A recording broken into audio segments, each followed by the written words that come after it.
Morning all. So Saturday morning, it's just gone 5 AM. Got my first job at day, which is 6 body inspections for this customer at Salford. Now apparently there's a key box in this yard. I've walked right around this yard and I can't find a key box. So what am I supposed to do with that, boys? Found a first aid kit. Not like it's been open for years. I can't find a key box. Happy days. So what I can do body inspections. I know the lad comes in about 8 o'clock to wash wagons. So I do the inspection on them, and then when he comes in, get keys. I try the operation on the vehicles that way. Bit of an arse about first way of doing job, but sometimes in life you've not much choice, have you? So yeah, so I left home at 4:30 this morning. Probably at Salford to get here for 5, so it's not too bad. But no, I can't see no key box, man. Can't see it anywhere. Epic. Stuff like this annoys me because I was told yesterday afternoon that I would get a message telling me key box location and key box code, and I haven't got a message. So we'll crack on, get these body inspections done. Sit rep, found the key safe. Locked in there. So I presume you need a fob to open that. Don't have one of them. And we need a key to open that padlock to access from this side. And I don't have one of them. Oh well, never mind. So we found said key safe. Can't get to it, can't get keys. Sometimes in life, I love my job. Anyway, what we'll do, like I said, we'll get the outside inspections done. Tapping nuts, bolts, that sort of thing. And then about 3 hours time, somebody will turn up to wash some trucks, so we'll get some keys out of him then. Fingers crossed the driver might turn up before to pick his truck up and go out, but I don't think these wagons here go out on a Saturday, so what are you supposed to do with that? Anyway, let's get on and get doing.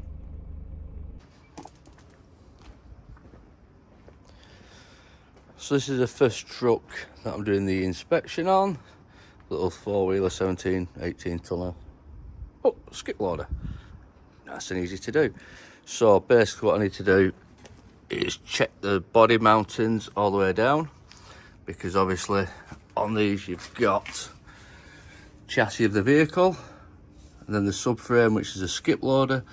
So all these nuts and bolts, check all these are tight, check for any deformations, any cracks or anything in it, yeah? Then just basically check everything's secure, everything's as it should be, there's nothing damaged or anything like that. All these pipes are secure, no damage on any of them.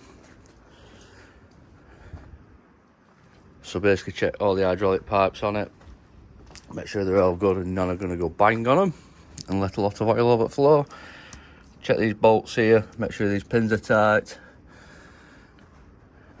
One here, check these pipes, make sure none of them are damaged, leaking, anything like that. And then a bit tight job at the minute because I've no keys. Check the hydraulic tank, oil level's fine. You can see there it's halfway between low and empty, between low and high. So basically, that to me is the perfect level because everything's retracted in. These skip arms are in, them top arms lift up, which I'll show you after when I get the keys. they're all the way in. So that means every ram's retracted. So that's the perfect level, that. It's no good taking it to high, because when it gets warm, hydraulic oil, it expands, yeah? So at that level there, it's got the expansion room. If you don't give it that expansion room, it'll come straight out at top of tank. All these here to check that they're all tight, yeah? Now, what I've already done, I've already given this a quick tap round. This is my first one of the day. And to be fair, I haven't seen anything wrong with it except for one defect. So that's all I've seen wrong with it, which is this. I'll just show you this aluminium cover here. When these arms come back, that slides with the arms and protects the ram, which I'll show you after anyway. So that protects the ram from any debris, anything falling on it and hitting it, yeah? Now the only thing I found wrong with it is on the front here, you've got this little plastic, well, little rubber thing. See it there? How it's grooved? It should have a groove on the other side, and then basically it runs down this track here, yeah? So obviously that's damaged. You can see how it's bent up here, so it's pulled it off that. So that means that needs replacing, yeah? And if I lift that up under there, you can see there's a steel pipe running down as well, which feeds the ram, this pipe here. So that's protecting that as well. So that's the first one done, all by operating it now. So I'll show you after when we operate it, and then you can see what we do to check the operation. And then when we've operated the body, we check the sheeting system, make sure that's working correctly, there's no damage or anything on that, and that works all right, it's safe to operate, etc, etc. Yeah, that is pretty much that. Oh, one last thing we need to check as well, but we'll do this when we're operating it. Once we get these arms out and get the skip on the floor, I then need to check these chains, yeah? So you need to check the hooks are good, not stretched, the clasp isn't damaged. Check the chain with the next chain next to it, make sure they're not stretched, no links are damaged. And then there's a shortening clutch at the top, check that's secure, everything's right with that. And then on each chain, as per Zoeller requirements, every chain must have a tag on it, yeah? Which basically tells you on that tag the size of the chain, the lifting capacity of the chain as well, yeah? And each chain has its own unique tag on it, which identifies that one chain.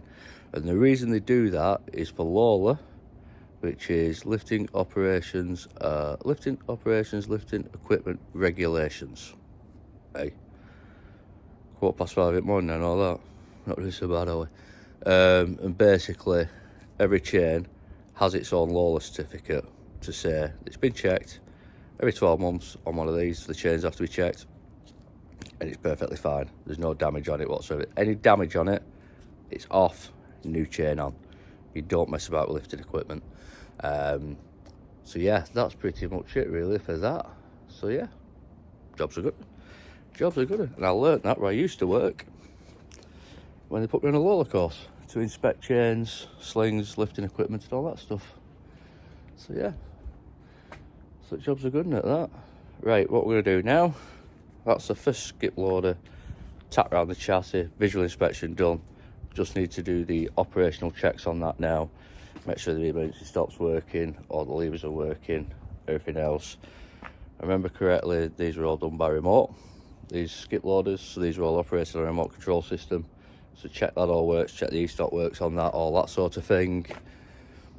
And yeah, that's pretty much it for that one. So that one's a 72 plate. This next one I'm going to do now should be absolutely like brand new. This one's a 24 plate. So what I'll do, I'll probably time lapse it and just show you me doing the chassis checks, everything else. Or I might not time lapse it, I might just talk you through it instead. So that one's a multi-lift, that's the make of the body system. And this one's, now I can never pronounce this correctly.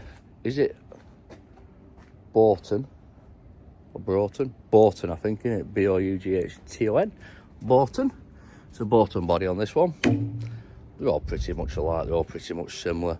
What I have spotted whilst I'm here is we've got a cheeky little truck in here. I'll just show you. Anyone follows me on Instagram and stuff would have seen this truck before. We have 2 of these on the fleet at the minute. There's a 73 plate, and I think that's an AJK system that's on it. The hook loader, the body, the skip loaders are AJK. So yeah, a little CPD one, a 73 plate. So as you can see, these have got a completely different sheeting system on them. It's on like a scissor bar system, this one. So yeah. It's got a bit of damage on it there, isn't it?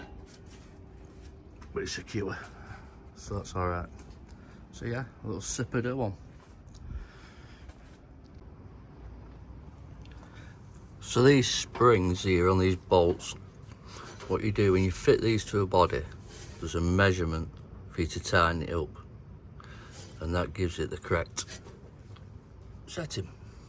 Also on these, this is the Broughton body, Boughton, that's how you spell it there, Boughton, Boughton as we'd say in Lancashire. That there is all the wires, yeah, which go into this box here, little aerial on it for the remote, and then that operates these levers here. So you can do it manually on the levers if your remote goes knackered, yeah. And that's for your hook at the back. That's the ladder to get up. So what we do, get one of these, hit that, and then all I'm doing now is basically looking down the chassis, as I was saying before, making sure there's no cracks, nothing like that. Yeah, that's what we're doing. And then basically just a visual check all the way around it, like so. Make sure these are secure. You don't want that coming off and going through somebody's car windscreen, do you? Because I think it might just hurt a bit if that hits you. Now what happens is with these, if you undo that nut there, that then allows you to pull that pin out and take the foot off, yeah? So you've got to make sure they're tight, not snapped off, and then that pin can't work its way out. Same again, pipes, all look good. This one's loaded, so it's got its sheet over, so we can see the sheeting system's working fine.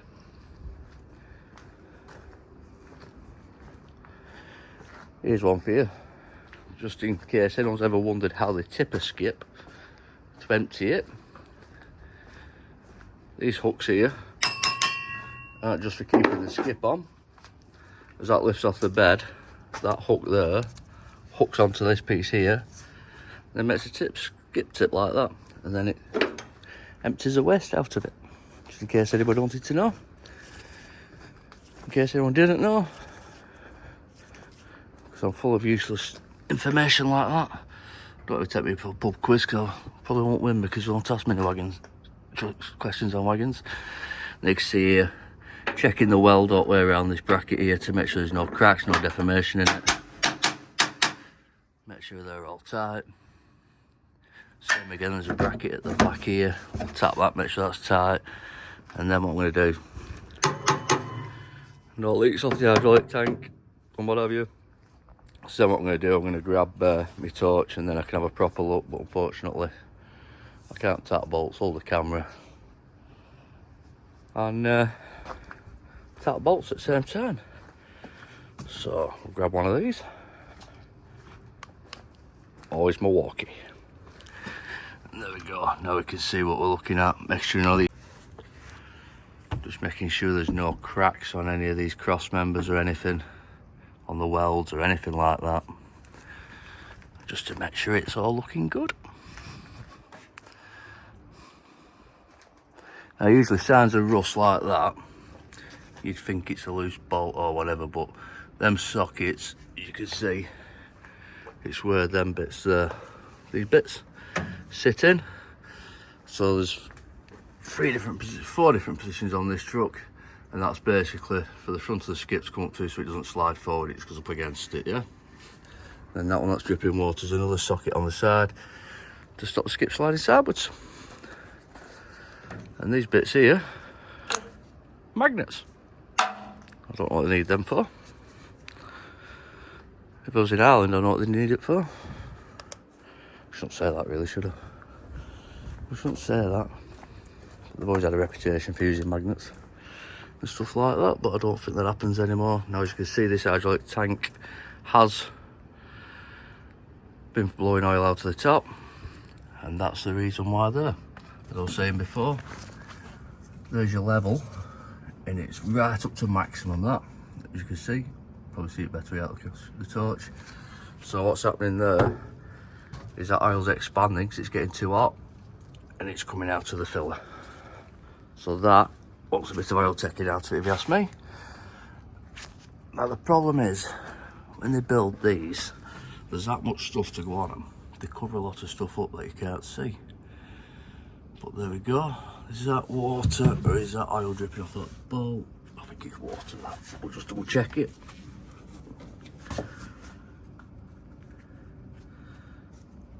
Yeah, that's just water, that. I thought that bolt there. Oh, there's the torch. I thought that bolt there had oil dripping off it, but it's not, it's just water. But everything looks good on this one. She's beautiful. Look, she's stunning like a young Burt Reynolds. So yeah, so that's that basically. So basically that's a body inspection on that one done. Yet again, no keys, just need to check the operation. Now see, I've got my AirPods in, not because I'm using them to record audio, because it doesn't work. But it might work, I don't know how to do the settings. If anyone knows how to make the settings record audio, hit me in comments, lads, let me know, because I don't know how to do it. I'm not very technical. But the reason why I got my AirPods in is because I'm listening to a podcast, and Talking Shop on Spotify. I think they have a YouTube channel as well, just Talking Shop. Brilliant, absolutely brilliant. If you're into this sort of job and stuff like that, they get all sorts of people on, mechanics, wagon drivers, all the rest of it, and they get all the famous ones on, like, who have I listened to? Pete White, he's one, who, anybody who knows him, or have heard of him, he used to be the transport manager for Ray White's Transport. Very, very knowledgeable man. Listen to his podcast and I'm like, wow, what a guy he is. Can't think of any off the top of my head. But anyway, the one I'm listening to at the minute is Trucker Tim, yeah? Now,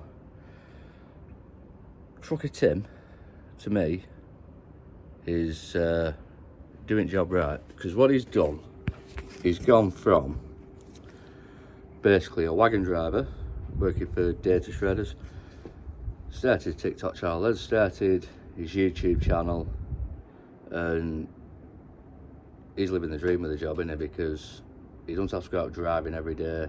He's making his money out of YouTube. He's bought some trucks. He's done what he's done. He's doing whatever he's doing. And a lot of people don't like him. Me personally, I don't watch all his videos. I watched some of his videos. I watched his Assen video. We went to the truck show at Assen. I've not watched the one he posted last night yet. I'm going to watch that later today. I'd love to go to Assen because that's a mega truck show. I'm not really into truck shows, but that one I'd like to go to. Now, just listen to his podcast, what a guy. You know what I mean? Yeah, fair play to you, mate. If you've not listened to that podcast on Talking Shop, listen to it, because it is quite a good one. It is a good one. And he's going on about his journey that he's had from becoming a wagon driver, from leaving school, working at Summerfields, working at Tesco, then going driving, all the rest of it. Yeah, bloke's doing more for his talent. Fair play to you, mate. Fair play to you. I think you're doing a great job. And now he's making a living out of it. Nothing wrong with that. But a lot of people look at him. You see it on Facebook, all these haters, trucker dim and all the rest of it, they call him. Jealousy, lads. It's just jealousy. And at you got lads who are getting up at 4 o'clock in the morning punching 15 hours in, away all week. He isn't. Don't get me wrong, he's working long hours, because what a lot of people don't see is the behind the scenes thing on it. It's like with YouTube, you're editing. I love editing YouTube videos. I really enjoy it. Even though it's a bit boring watching myself, but I really enjoy it. The whole editing thing and stuff like that. I'm not the best at it. I'm still learning a lot of things how to do it. I've just gone from using a MacBook, an old MacBook at that, which kept crashing every 5 minutes and all the rest of it. I've now bought myself an iPad and I'm editing on iPad, which I'm finding hard work. So I can only apologise if any of my editing's a bit rubbish at the minute, or not rubbish, worse than usual, should we put it. So I'm still trying to work out how to use this iPad for the editing, and people don't realise how much time you spend editing. He was saying he spends 1 to 2 days editing some of his videos. He's starting off with 2.5 hours of footage, pulling it down to 20 minutes, 30 minutes, whatever, pulling out the good bits. I usually start editing with something like an hour to an hour and a half video, and I'm pulling it down to 30 minutes, 20 minutes. And the reason why you've got to do that is because people don't want to see the whole boring bit of the day. They want to see what you're doing. Now, content-wise, I struggle with that, because what I think is good content, other people don't think is good content, and blah, blah, blah, all the rest of it. So yeah, so if you haven't listened to that podcast, have a listen to him. It's bang on, absolutely bang on. It really does explain the whole journey he's gone on, what he's doing. He's still on his journey. And the best bit about it is, he's earning this money. He's got all this fame, if you will. You know, the kids love him. People at truck shows love him. You watch his YouTube channel, you'll see the queues to have the photograph, took him in, all the rest of it, right? But none of it's gone to his head. He's such a down-to-earth bloke, and he's so realistic with what he's doing. And like he said on his podcast then, if he gets 10 years out of it, he thinks he's had a good do out of it, because obviously it don't last forever, does it? So yeah, right. That's 2 skip wagons, visually checked, nuts and bolts checked. Now we're going to go and do a hook loader.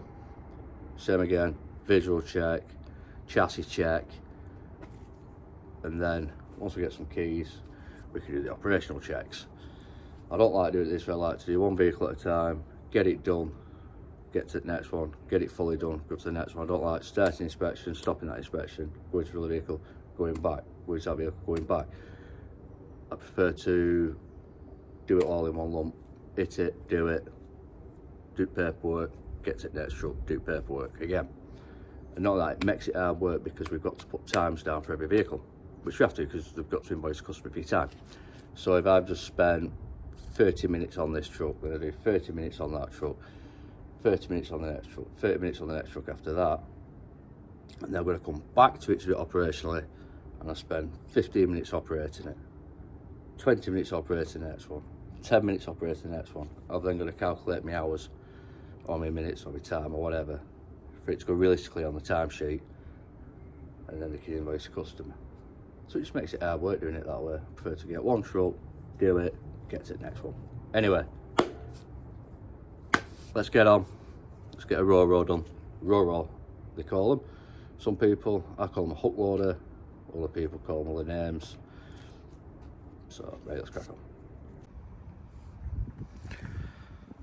Ro-Ro, or hook loader as I like to call them.